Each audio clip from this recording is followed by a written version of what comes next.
let's play a game of charades. Right, you go first. Food, no, speech, saying, okay.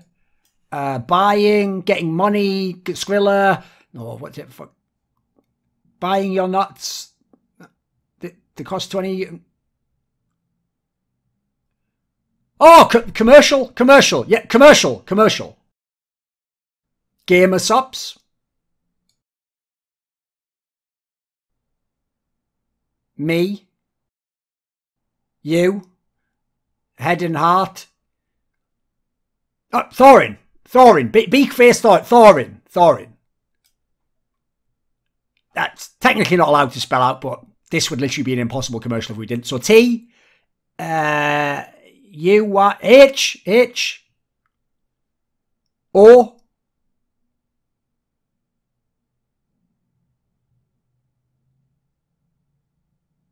The fuck is that? Some sort of hieroglyphic? R? Right, okay, R. Fucking hell. I don't fucking... I? Is that supposed to be an I? That's just because I'm you. That I got that. N, because I'm also you, and this is actually pretty hard to do. Gamer subs. Tennis. Well played. Handshake. 10% off Gamer subs with the code Thorin at gamersubs.gg. Jeez. Some people. Right, this is going to be another one of my Patreon AMAs. I've actually renamed it to that instead of Thorin versus Gamer versus Patreon questions, because the problem is I want Thorin versus to be like a distinct universe. I think this was sort of cluttering it. It was kind of a little bit different from what I'm going to do there. So we'll just call it the Patreon AMA from now on. Anyone who asks $10 or more on my Patreon can submit a question. There'll be a link in the description box below to do so in terms of submitting. And there's also my channel on my Discord that you can go into if you link your Patreon, and you can go into the Patreon AMA channel. So, okay. Just as a quick aside,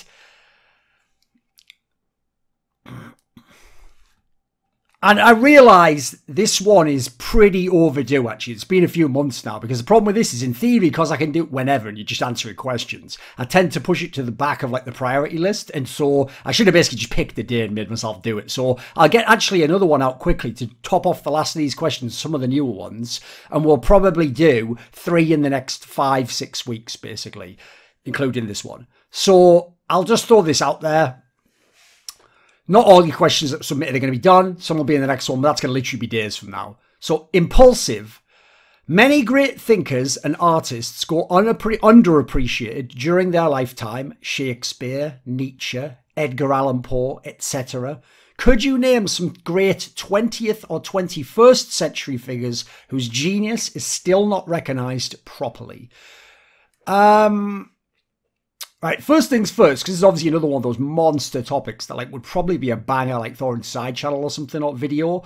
So I'm going to have to like go through some, and then I'll have to pick and choose where I go into detail.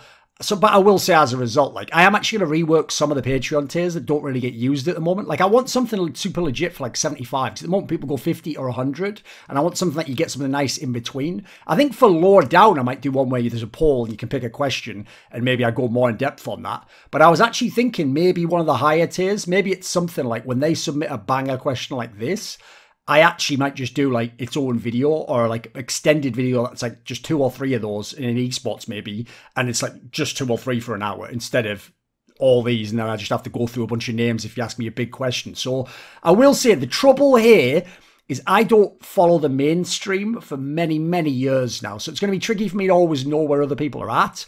But I gave this a bit of thought, and I think I've come up with the ones that make sense to me that they feel underappreciated, like in the circles I'm in, people don't seem to get them. So a classic one for comics, I've gone over it many, many times, has got to be obviously Alejandro Jodorowsky. I think his comics are actually, put it this way, I think as a comics creator, he's comparable to Alan Moore. He's in the same category. Like that's how good he is. He's legitimately better than like almost everyone who ever made American comics, for example. He's so clever.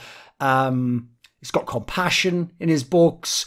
The variety of like themes and topics and concepts is bizarrely incredible. He's got unbelievable sort of mystical and magical problem solving. He uses a lot of magical realism, and he's the tits. He's just really, really good. A guy, I mean, similarly, also on my side channel, he's got to be Ramsey Dukes, right? Lionel Snell. I think this guy's just almost everything he writes has a different angle, perspective. It sort of is, I won't say rational because I actually think rational is semi-bullshit, as we talked about in my interview with him. It's just got a coherence to it. Like he can do that masterful thing in writing where you can write something very simple that explains a very difficult concept, or rather helps key it in if someone's in the right place to, because that's kind of the key about that topic, really. I've got to put in Ayn Rand. I mean, like, the problem I see is this. I know in a way she was mainstream, but that was a long time ago. And quite frankly, it tends to only seem to be twats who were into her, which is, I think, part of where the bad rep comes from. And then twats who just talk about how rubbish she is and about how there's nothing of value in the books. It's just stupid. And, you don't read that, do you? When they've never read it themselves. Like, I'll just say, just go read something like Atlas Shrugged, The Fountainhead. Oh, these are fucking unreal. Like, these are legitimately just bangers, mate. Are you out of your mind? It just only in the context of, like, outside of his work, I'll actually say Grant Morrison, the comic books writer, because think of all the fucking comic books, movies, shows, films they've made. Where are all the really good ones of his? Where's The Invisibles? Where's, like, his version of All-Star Superman? Where's his JLA? By the way, that kicked the shit out of all those Marvel superhero movies. Oh, like, this guy, I can't believe people just don't care. The filth. Imagine if, like, who would you want to make something like that? I mean, the obvious example, like Gaspar Noé or something. Imagine if someone like him made The Filth with a budget. I'm going to say John C. Lilly. He was a guy in the 20th century who invented the flotation tank, which I think is fucking fantastic. Like, one day I will probably own a flotation tank. It's just next level. It's the tits. You'd have to look into it. And he was a very unusual guy. But he's one of those guys where the more you sort of question the fundamental nature of things yourself, the less he just seems like, oh, wow, it's just some crazy out there 60s guy taking drugs. Oh, can you believe he said this about contacting with, like, external intelligence? Like, yeah, that's what plebs say. Like, you're just a pleb, mate. So, in the comics world, again, I've got to go with Peter Milligan. I think he's always been one of the most underrated. Like, where's he in those lists of, like, Alan Moore and Grant Morrison and Warren Ellis and, like, Garth Ennis and, who the fuck else did they put in there? I mean, they put all the plebs in there, don't they? But you know the ones I've done. Mark Miller. Like, where the fuck is Peter Milligan?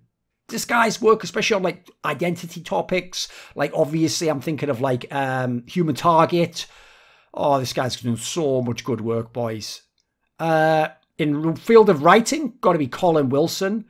One of those guys who just, it kind of reminds me of what I've done in my career. You just research anything you're interested in, then you do work on that. The problem is he was trying to work in, like, published books in non-fiction largely. So he just had a very niche audience, and there wasn't really a way to scale it back then. But, like, this guy never got his due at all, especially because the press sort of turned against him early on, and then people also, I mean, he just never really made it as a celebrity, really, in some ways, even though I find him a fascinating guy to listen to. He's dead now, sadly.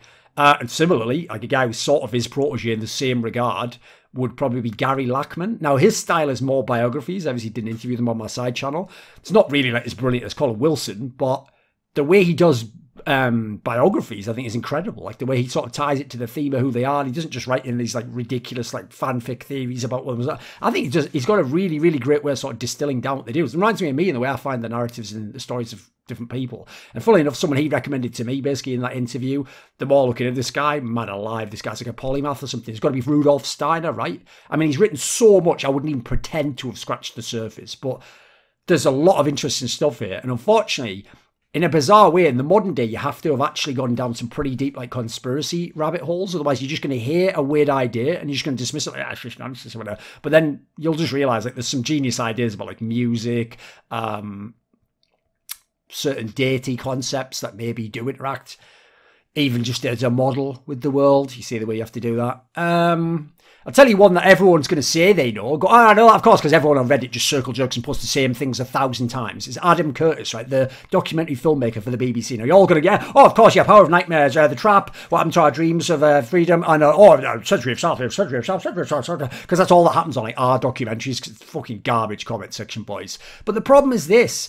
The reason I can say Adam Curtis is underrated is all the people who've watched all that and are waiting for his next shit. they're genuinely not aware that he did some documentaries in the pre-2000s that are just the same level of shit, really good, like really interesting, totally unique way of modelling history. It's not about whether it's correct, it's like his story, basically. Think of it as fiction, you'll enjoy it. But he did like 3 series, or I think one was maybe like just a one-off, but a couple of them were series. And like, if you like those other ones, you're going to like these, definitely. So there's one called Pandora's Box, there's one called The Living Dead, there's one called The Mayfair Set. If you actually like Adam Curtis, I've just made your day there if you go and find these.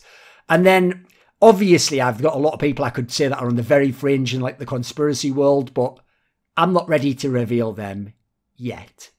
Hopefully, yet. We'll see about that. Well, if I ever leave these books, well, I'll reveal that shit, who cares? Barbara Stanwyck's legs.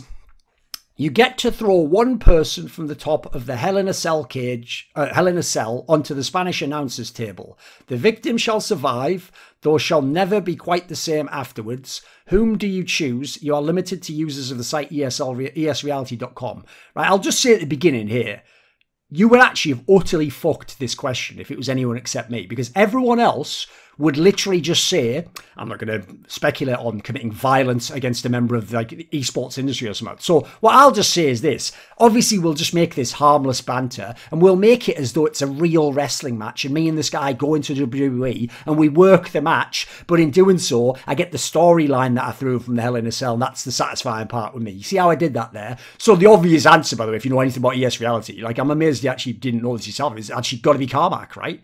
It's basically been like something of a rival for a long time. Mainly because I just disagree almost entirely with how he thinks. It was like a video that they did a long time ago that basically went into this. And I'll also just say, I won't claim to ever be like a martial artist. Like I only did some of this stuff briefly, like a few years. But if we were in the world where we're having some sort of martial arts related fight, he does judo, right? And he loves that shit. He goes on. All I'm going to say is this, mate, BJJ account is judo. So when he goes for like, you know, a little hip toss or something, sink in the fucking, the probably do a guillotine. Like probably a guillotine, get him in that scenario. Get him on the ground twister. Would be an obvious one because if you don't know those moves, like, yeah, I mean, good luck getting out of a twister if you don't understand what's going on there. You're going to get fucked up, mate. It's going to be really bad for you in a video game / WWE.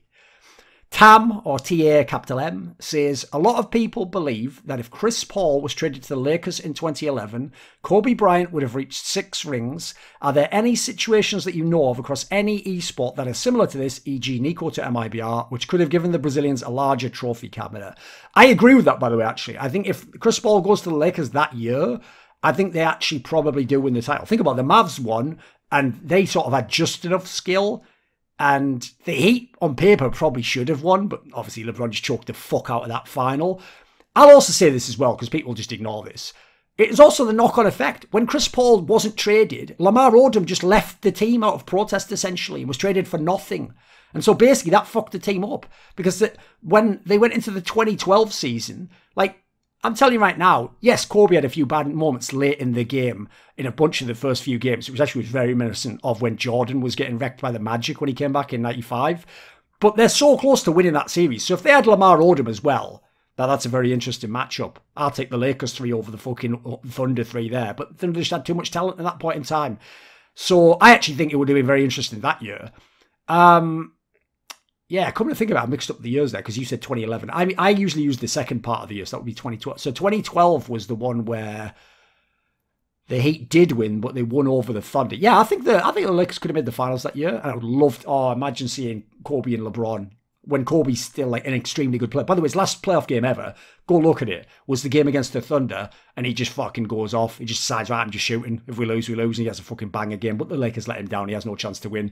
Imagine Kobe playing off ball of CP3. Oh, are you kidding me? CP3 penetrates and passes to Kobe when a defender comes. Or the defenders have to stay on Kobe and CP3 can just go and do layups all day long. And by the way, underrated, CP3's a pretty good clutch player, isn't he? I've always thought like Chris Paul was pretty underrated, actually. He just wasn't on some good teams and he waited too long to make the power moves, in my opinion. You can't say like Blake Griffin was going to be like a superstar that would help him carry him to the fucking title. Even though certainly he had some dodgy kill-off games of his own. I mean, the obvious one isn't Nico. It's when Simple and Flamey were going to go to MIBR, and they basically were, but then Simple just backed out last minute. So that wouldn't have been Stewie 2K and Tarek there. It would be Simple and Flamey, and that's peak Simple year. Like, how would you possibly, in the server, deal with Simple, Fur, and Cold Zero all at the same time? I mean, my God. That would be ridiculous. Like, I would love to see that. a classic one, when basically those moves didn't happen, was called Zyra, kind of wanted to go to Team Liquid at some point in time.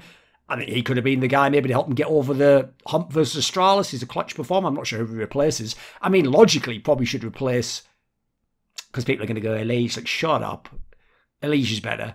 I would say maybe Naf. Maybe he could work instead of him. Or maybe actually just let him be the IGL and replace Nitro or something. I don't know. But anyway, I think that could be the missing piece against Astralis, who they were famously mentally weak against. Obvious ones from last year. There's two that I've mentioned, which is one of the things that pissed me off about Flashpoint. Astralis could have been in Cloud9 for most of 2020 or the half of 2020. Well, that already is a game changer for Flashpoint, for the fucking Cloud9 org. Who knows if some of them are still playing now together. Might be no device to nip. The Balkan Super Team with Nico called Zyra, Nexa, Hunter, and then an AWPer. Could have been Cirque, could be Kenny S. Like, there's another banger team. Wouldn't that be incredible to watch? Since you said esports, in 1.6, the obvious ones that people maybe don't know is like Neo and Real. Both had times where it was potentially discussed they might go to Fnatic when Forest was still there with Khan. I mean, that's an incredible set of teams right there. I think all those players could work together, particularly Neo and Forest. I think in League of Legends, a classic one for me was always if Flame had joined SK Telecom for 2016. Imagine Flame and Faker solo lanes when Flame's still pretty good. And you've got, like, I mean, look at the rest of the team, boys. Like, this is a team that could win. Like, this is a team that could be really, really good. I mean, they obviously did win Worlds, but they could do some special things. In LPL, Jackie Love to RNG would have been amazing, because think about it, like, he obviously is like the heir to Uzi, but he hasn't been the hard main carry of a main team. He's supposed to be a shot caller, so obviously he could call around himself, maybe better than Uzi did, by the way. Imagine Mako as his support. That's going to be a god tier lane. Imagine Zhao Hu now if he switches to top or if he stays mid. Like, oh, that team could do so much if you had him in that team. I think it could be a fucking amazing team. Andrew, what were your most standout films of the last 10 years? Right, I will say, I would consider myself a student of film history, but the last decade ain't my period mix. I've been travelling way too much, and I hate mainstream recommendations. And nowadays, most shit's about woke stuff if you go and look at the top X lists. But I had to look online so I could do some proper research for this, and I figured out some of them, I think. Now, when you say standout, listen, I don't want to just give you like 2 or 3 movies. I could do that. I could just give you like, these are the only ones. But I've got a whole bunch here, and essentially pick and choose what you like. So, Inception in 2010, because I'm going to say from the 2010s, because I haven't watched that many movies that I knew the recent. Like, I like to watch just classic movies, and not like just, I must watch it. Like, nah, I'm not on that tip.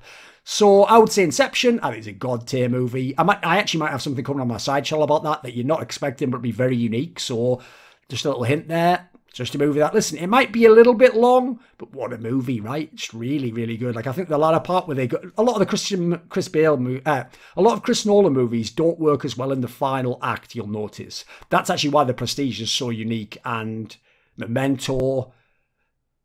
Yeah, you've got some that definitely hold up in that regard. I'm a big Woody Allen fan, so I would say Midnight in Paris is a pretty cool one. If you like Woody Allen, there's almost no way you won't like this movie. And if you like certain classic periods and certain figures, yeah, it's a nice, fun movie that will definitely have a lot of replay value in the future, I think. That was from 2011. Let me think what else. The Tree of Life from 2011.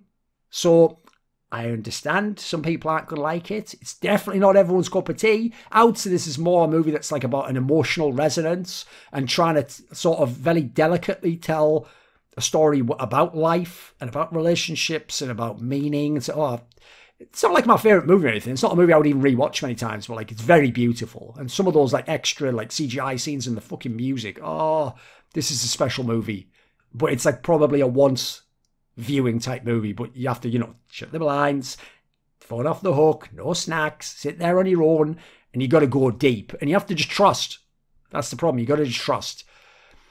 We're doing chronological order if you haven't guessed it. I'll say The Master from 2012. Pretty self-explanatory from the title, really. The director is a master, and the technical aspects of this movie, it's very, very well shot. It's a very compelling story too, quite unusual, and tells a story you basically almost never see in Hollywood, so I thought it was quite good.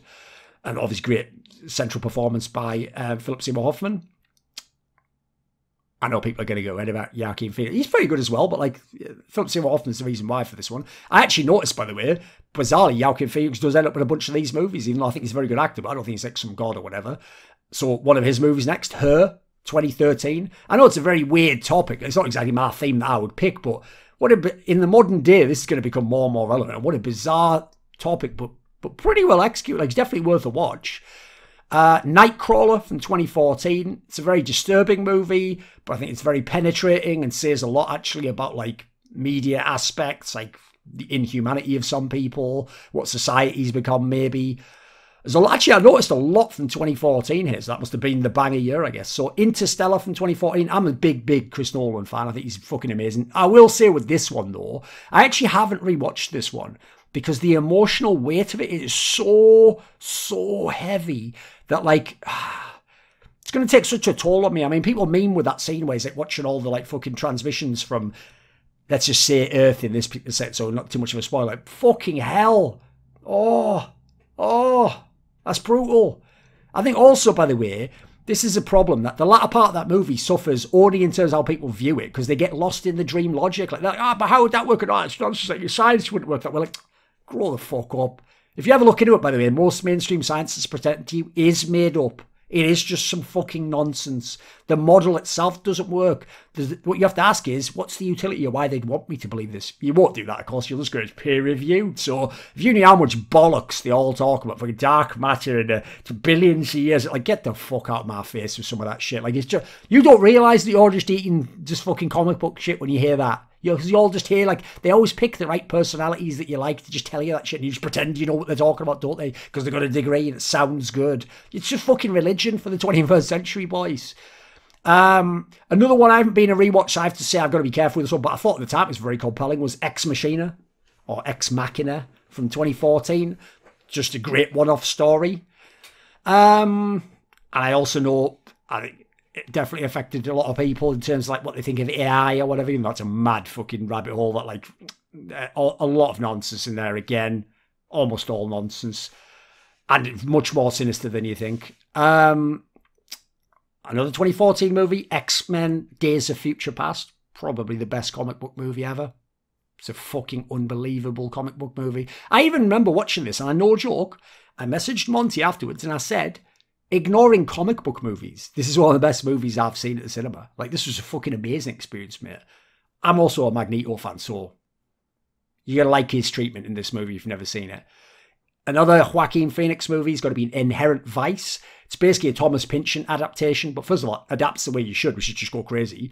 And then secondly, because his novels are so ridiculous in terms of how they're written and are unfilmable, yeah, as a result, he made a movie that's just like nothing else. And just has this, the feel to it, how it throws you off all the time, but keeps hitting you and it's got interest in it. It's a pretty good movie.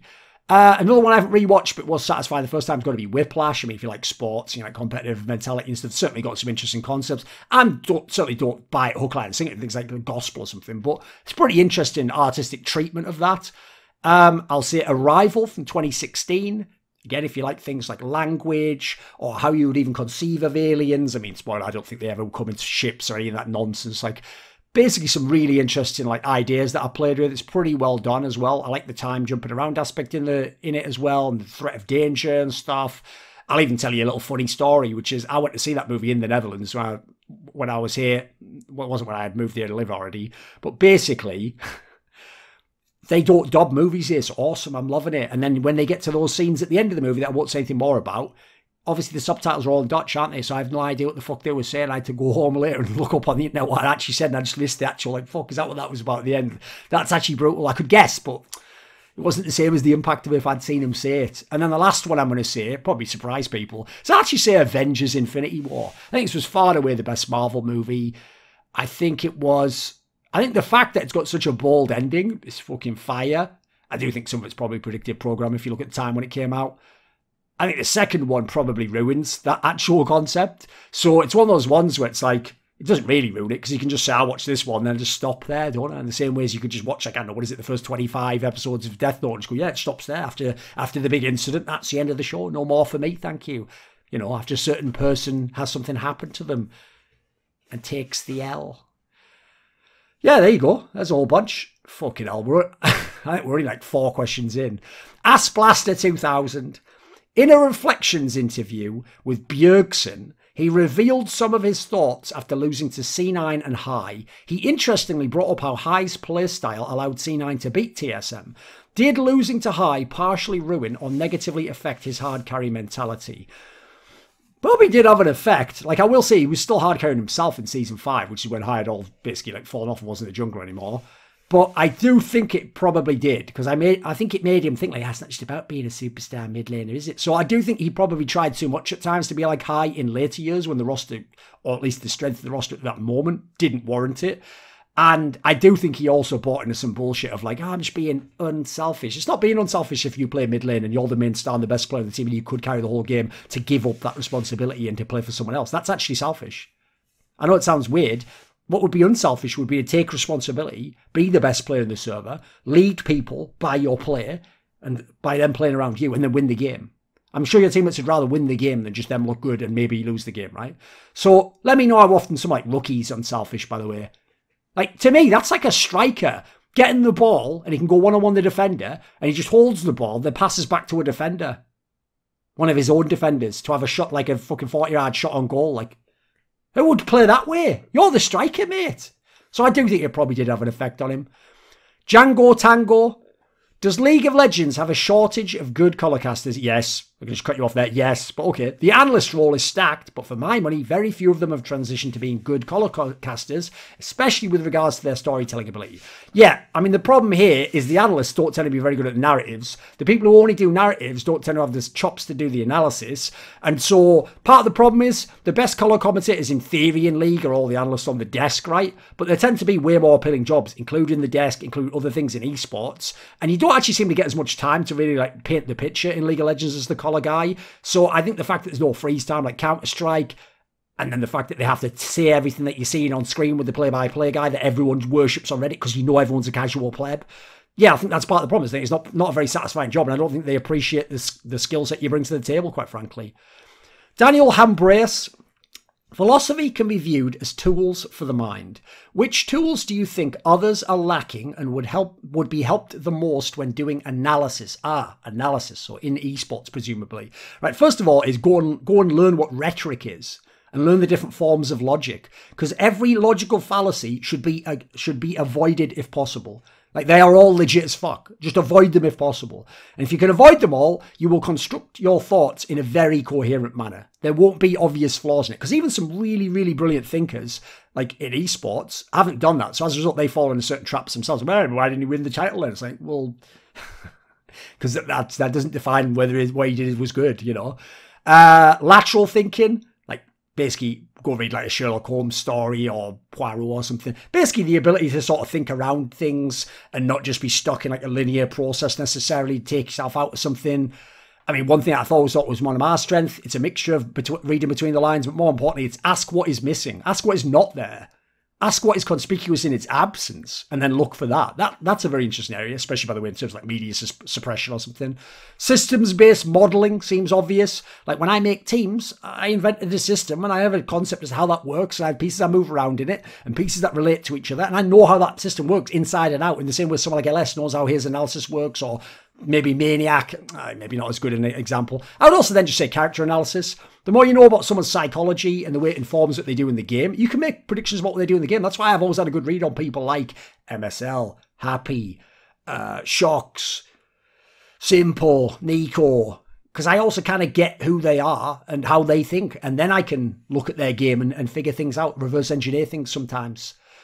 Greldin94, Insect War. In a hypothetical scenario where there were no human on Earth and all of the planet's insects decided to go to war, who would come out on top? The insects are divided into 3 factions. Oh, I actually didn't see that part, right?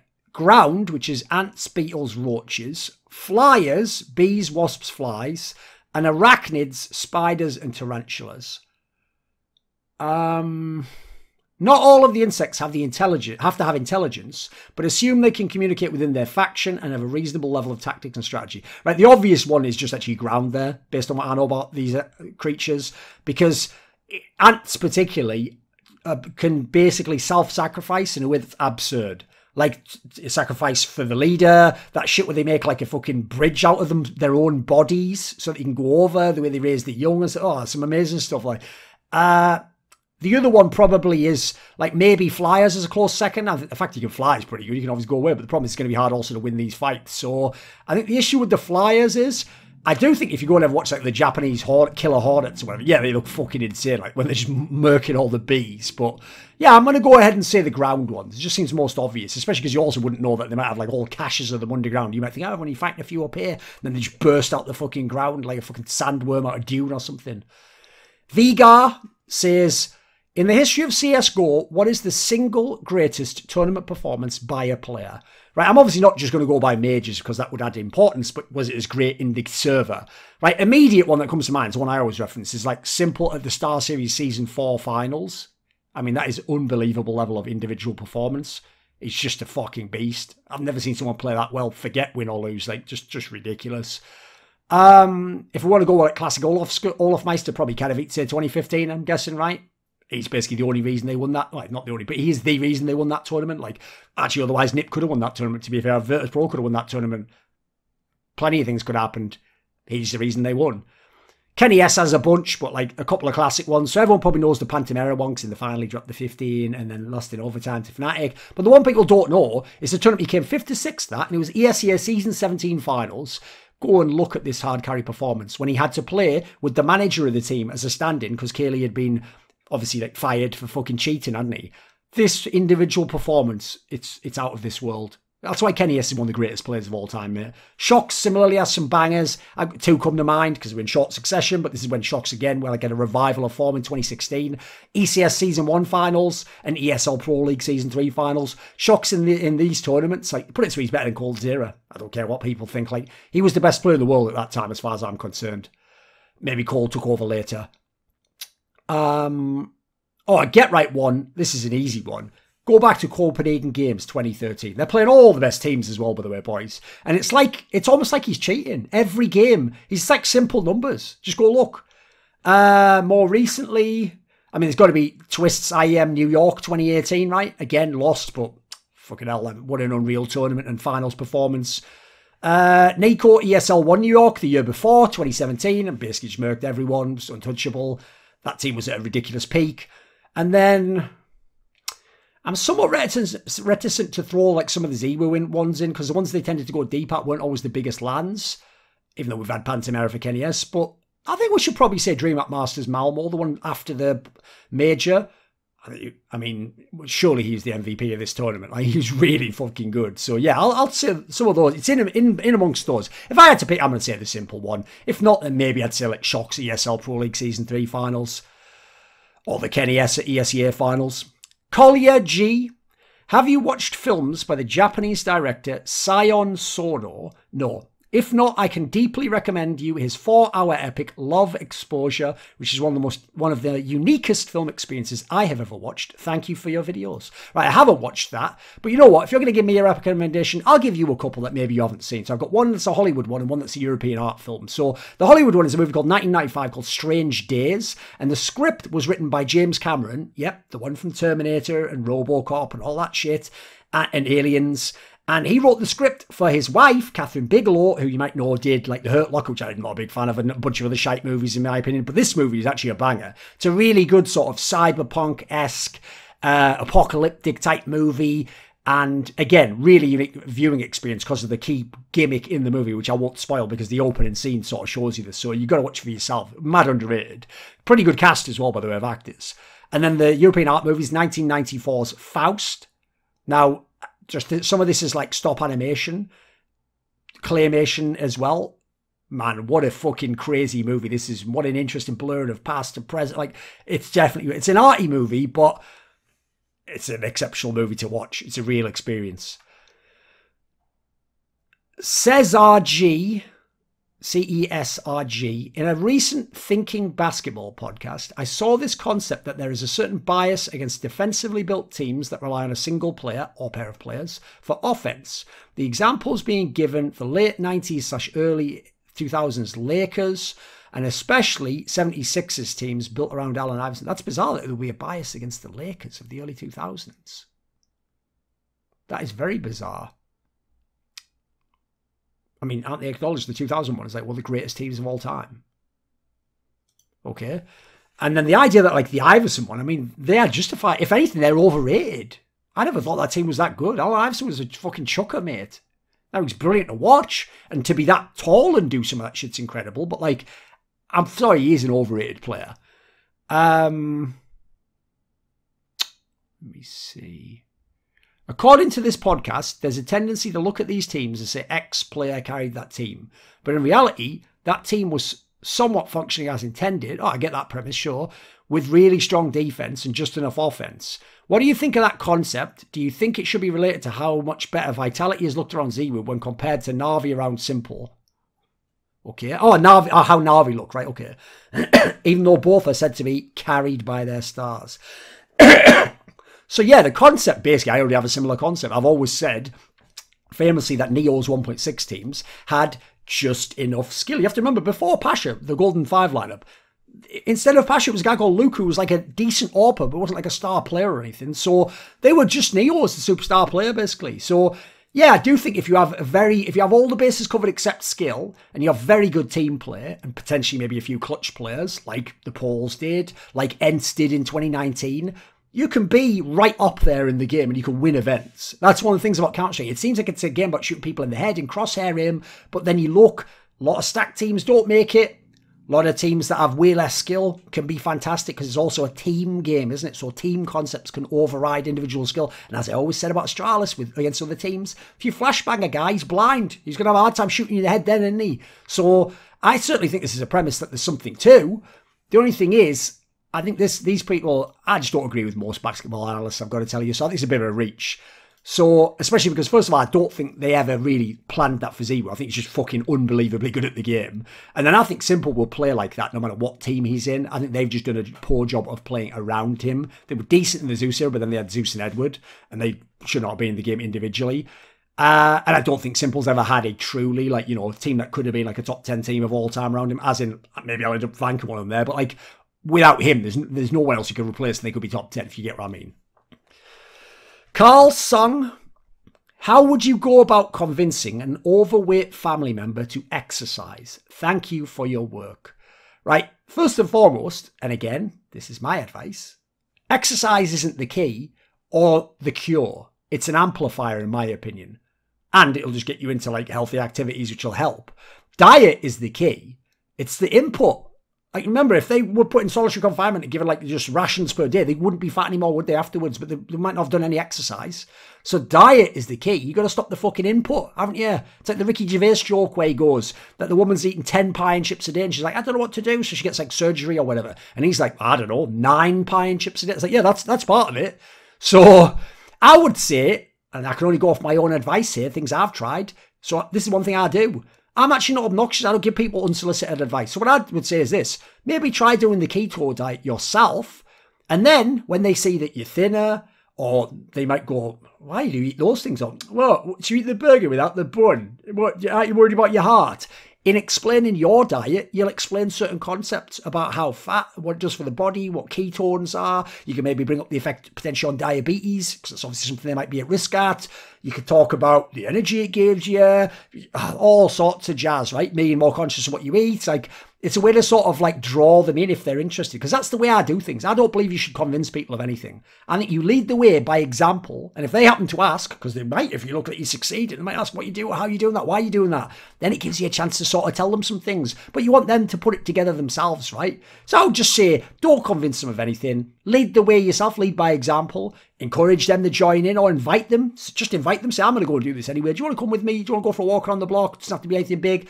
I would say just make sure you don't ever give them gifts of fast food or candy or any of that sort of thing, because you're not helping them, even if they seem like that's what they love.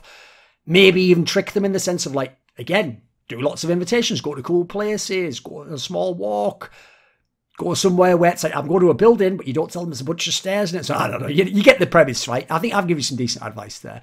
Bean Burrito, the big one.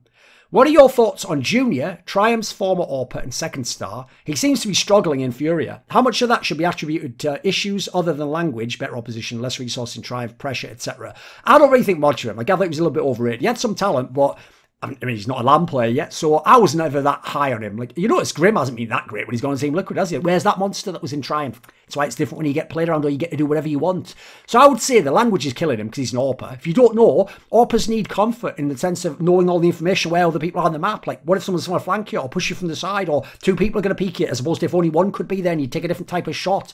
Like, you need to actually have a sense of security. Like, famously, the AWPer fraud in 1.6 used to often have like a supportive teammate play with him on a site or with him in a position, so you never had to worry for guys flanking around the corner there. This guy can't understand the language, so there's all sorts of problems going to happen, right? So I understand why he's uncomfortable, and he's just playing at a way higher level than he was in Triumph when he goes to European lands, right? So I don't know that he'll make it, boys. I have to see you on that one. Peyton Lee Trahan. Hi, Thorin. Do you think Perk's level in Cloud9 this year has been on the level of his G2 performances? No. But his teammates also don't know how to play around him, like some of his past teammates did, in my opinion. Like, think about it. In his early teams, he had Mithy and Trick, and then he had Yankos and Wonder, and then he had Caps in the mix, and then Mickey X as well. Like, he's had some fucking unbelievable talent around him. So I don't think, even though individually he's got a whole bunch of good players around him, a whole bunch of them are still too young at the game. They haven't got the international experience necessarily. They don't know how to play around a superstar like Perks. And he's probably also figuring out how to use them, right? And figuring out how to work with Blabber and stop some of these problems. So, no, I don't think right now I can judge him at the level of his G2 performance. I don't think individually he's not at that level either. He's had to switch back to the role. I know everyone thought because he switched to ADC, like anyone could just switch all the time. You're not going to be the best in the world or the best in your region if you switch like that. Like, give him another split, and towards the end of the year, we can start to make a real judgment on how good he is as a mid laner. Bash, with Madlines winning the LEC, how does Humanoid stack up to the premise that you need an elite mid laner to win LEC? Think he lives up to the bill? Yes, but it was more like, I think in the playoffs he was very good there. I don't know if he was like truly elite all the time in the split. I do think he's had times though when he's been elite, even in his short career. Like, I thought when he was on the Splice team in maybe summer, I'm going to say, I thought he already was a very good player and was doing a lot. I think he's certainly in that lineage, put it that way. So to me, in terms of like my thing, you need one to win the LEC, it's better than Nemesis for sure. So I would say, I think he makes the cut, but not by much. Like, it's between him and Featherman at the bottom of the stack.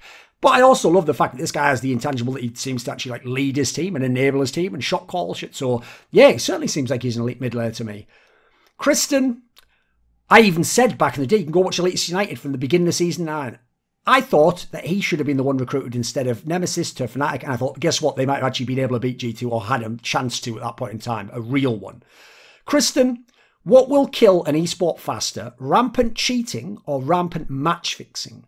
Do you think that with Valve adjusting the length of a competitive ban for VAC bans, but not for match-fixing bans such as iBuyPower, that Valve considers cheating a bigger problem than match-fixing? I do think they think cheating's worse, especially because obviously match-fixing doesn't happen in the actual matchmaking level, right? But cheating does. So, in my opinion, the reason it's matchmaking is a big turn-off for fans and sponsors. When you kind of feel like, oh, so this was all just fake, and then the sponsor's like, what, you're just criminals? Yeah, I think that's going to turn people off watching the sport, and they're going to lose love for it, quite frankly. And I do think Valve cares more about cheating because they can actually do something about cheating. They won't do the work themselves and do the investigations. It has to be ESEC or Richard Lewis, etc., etc. Like, that's pathetic. Why should they do it for your billion-dollar company and your esport that you semi-control? Do it yourself. Bolofu says the NBA has recently had an influx of youthful superstar talent coming into the mix with new players such as, for example, Doncic, Giannis, Jokic, and more rising to the top. What three players out of the latest crop of names are you most intrigued in watching play over the next 10 years? Right, assuming I can pick from those names that you've listed, yeah, I'll take two of those. I'll take Doncic first of all. This guy, I don't even know anyone whose game it's similar to. I know people make the comparison to Larry Bird, which in terms of like a modern day Larry Bird, yeah, I see it because he sets up the whole team. He's a brilliant passer, obviously a banger shooter, and has like clutch factor in him. So that's all there. Just that Larry Bird was like way slower. Larry Bird had better teammates. Well, I think Doncic's like arguably the best player in the NBA. Jokic, I mean, I don't mind him winning the MVP. I think he's an elite level player. To have his sort of passing and his like shooting touch from his size and the way he does it, like he's not a traditional big man. I think the guy's amazing, right? again, a one of a kind. Like, he really has. I know the rules is what allow him to be like this, but he's changing the NBA. He's a game changer. So, fabulous player. You could see him doing this for like 10, 15 years. And then, I'm not going to take Giannis or the other ones. I think some of those are mad overrated. I don't enjoy them. Like, personally, I find Giannis and Embiid pretty overrated players. And I wouldn't want these players if I want to win a ring. Like, they're fun to watch, but to win a ring? Nah, they're not going to do it, mate. I mean, for a start, they're going to play defense properly in the big playoff moment, and they're going to miss all the fucking free throws. And for people who are beasts, like, have you ever seen late 80s Charles Barkley? Like, these guys need to go harder. Harder. You might think they're monsters. That's how dumbed down the NBA is. So my third, I'm going to take, I like skill. I like watching beautiful shooting. I like people who've got all the moves. I was a guy who preferred to watch Durant over LeBron. Easy. Unguardable player. So I'm going to take Jason Tatum. This is the guy where you can see he's certainly learned like some of the mentality of Kobe, some of the moves that are right there.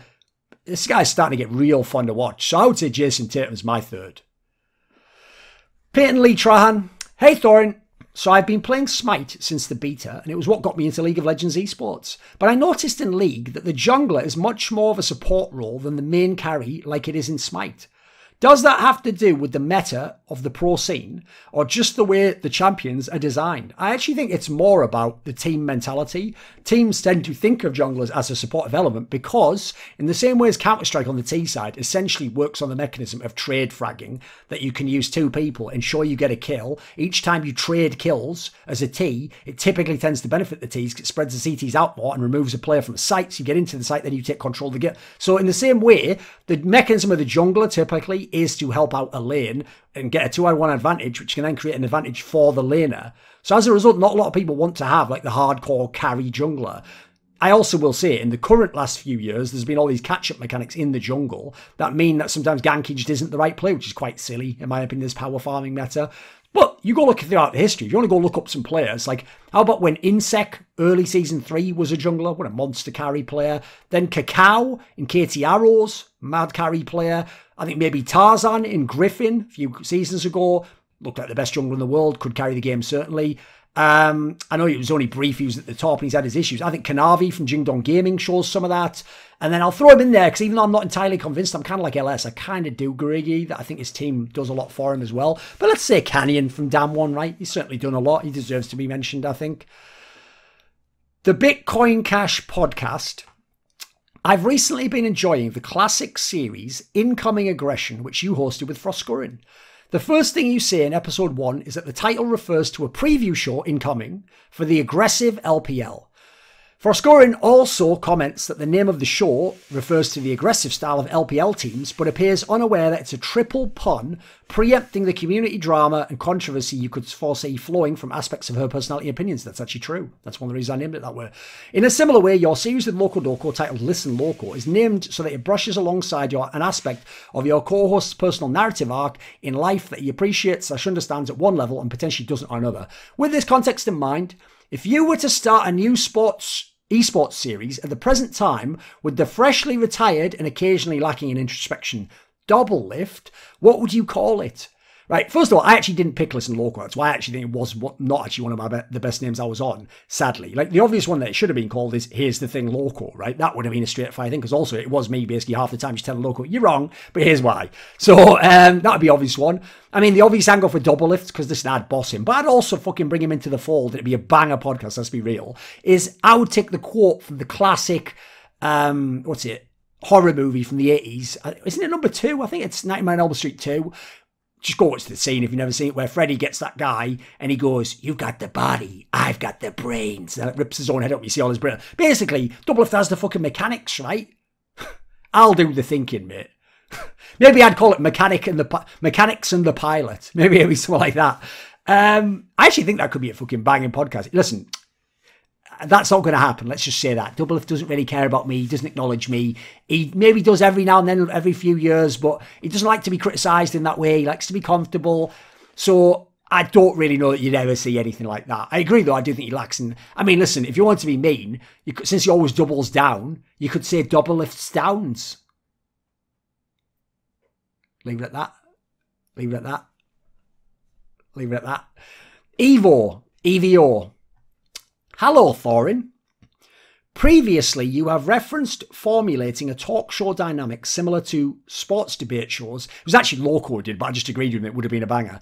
I think he would have literally taken over all of esports, but he didn't, you know, for whatever reason, he didn't understand it fully. Listen, Loco, to Skip and Shannon Undisputed.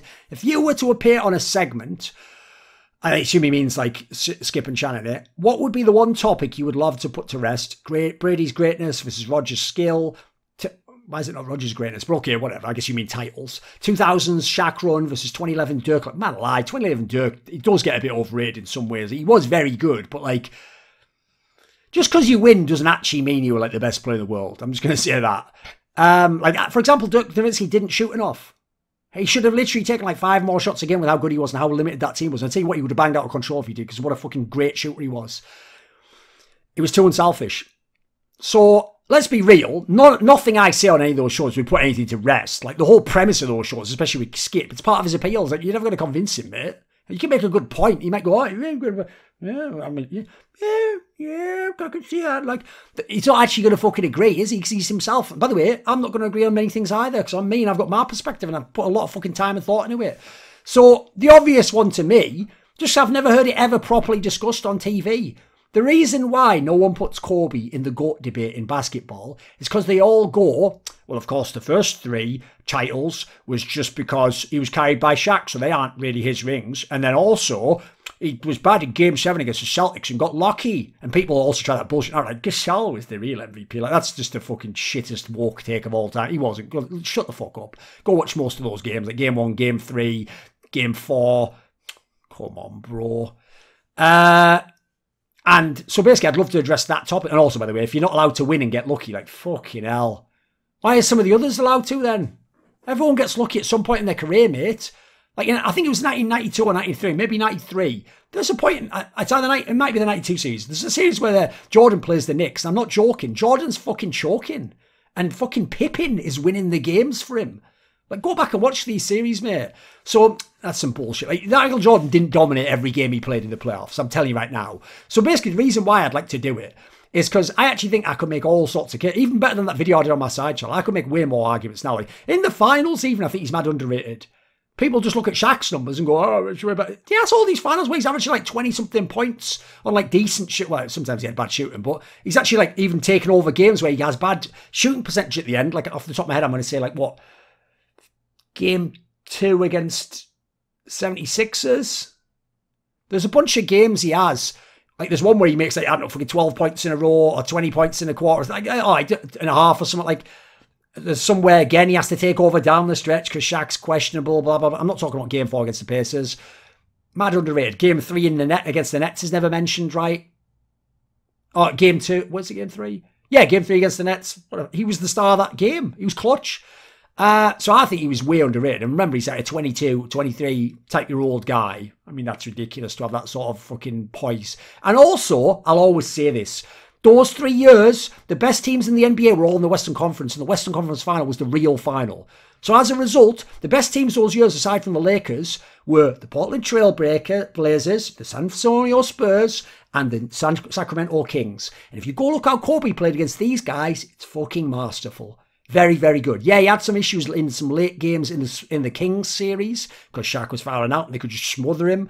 But even so, still did very well. Against the Spurs, he murked them and they were one of the best defensive teams in the league. And against the Blazers, he was young, but even then he had some pretty good games. Even in one of the games they lost them, it wasn't like game 6 or something. We had like fucking all those 3-point, like 6 out of 9 from 3-point land or something. Like, here's the thing.